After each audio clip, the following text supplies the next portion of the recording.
তো তাসির সেন্টার তো খুলে গিয়েছে। এখন আপনারা ফিঙ্গার দিবেন কিভাবে? অনেকেই জানতে চান যে ভাই তাসির সেন্টার খুলছে, তো আমরা তো অ্যাপয়েন্টমেন্ট বুক করতে পারছি না।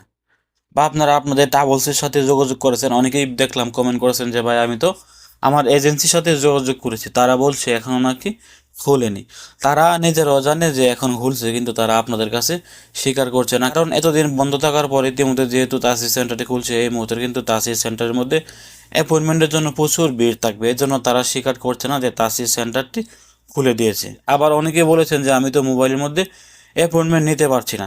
আমি কিন্তু গতকালকের একটি ভিডিওতে আপনাদেরকে স্পষ্ট ক্লিয়ার করে বলে দিয়েছি যে এই তাসির সেন্টারে ফিঙ্গার দিতে হলে আপনার এজেন্সি আপনাকে অ্যাপয়েন্টমেন্ট বুক করে দিতে হবে। তাদের যে বিজনেসের ইনফরমেশনগুলো আছে এগুলো দিয়ে কিন্তু তারা আপনাকে অ্যাপয়েন্টমেন্ট নিয়ে দিতে হবে। আপনি নিজে কখনোই আপনার মোবাইল থেকে অ্যাপয়েন্টমেন্ট নিতে পারবেন না। আমি গতকালকের ভিডিওতে আপনাদেরকে জানিয়ে দিয়েছি যে তারা যেটি জানিয়ে দিয়েছেন, আপনি নিজে নিজে অ্যাপয়েন্টমেন্ট বুক করতে পারবেন না। আপনার এজেন্সি বা আপনি যে অফিসের মাধ্যমে তাদের কাছ থেকে আপনার কাজটি করাচ্ছেন, তারাই চাইলে আপনাকে অ্যাপয়েন্টমেন্টটি বুক করে দিয়ে দিতে পারবে।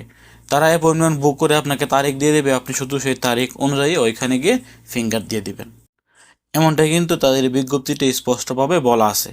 আবারও বলছি, আপনারা নিজে নিজে আপনাদের মোবাইলের মধ্যে অ্যাপয়েন্টমেন্ট বুক করতে পারবেন না। আপনারা যে এজেন্সির মাধ্যমে ভিসার কাজ করছেন, তারাই আপনাদেরকে এই ফিঙ্গারের অ্যাপয়েন্টমেন্টটি বুক করে দেবে। আপনারা তাদের সাথে যোগাযোগ করুন। আপনার ভিসা যে এজেন্সি কাজ করছে, ওই এজেন্সির সাথে আপনারা যোগাযোগ করুন। যোগাযোগ করে আপনারা তাদের মাধ্যমে ফিঙ্গারপ্রিন্টের জন্য অ্যাপয়েন্টমেন্টটি বুক করে নেন। বুক করে নেওয়ার পর যে তারিখ আসে, ওই তারিখ ওই সময় অনুযায়ী আপনারা ওইখানে গিয়ে ফিঙ্গারপ্রিন্টটি দিয়ে দেন।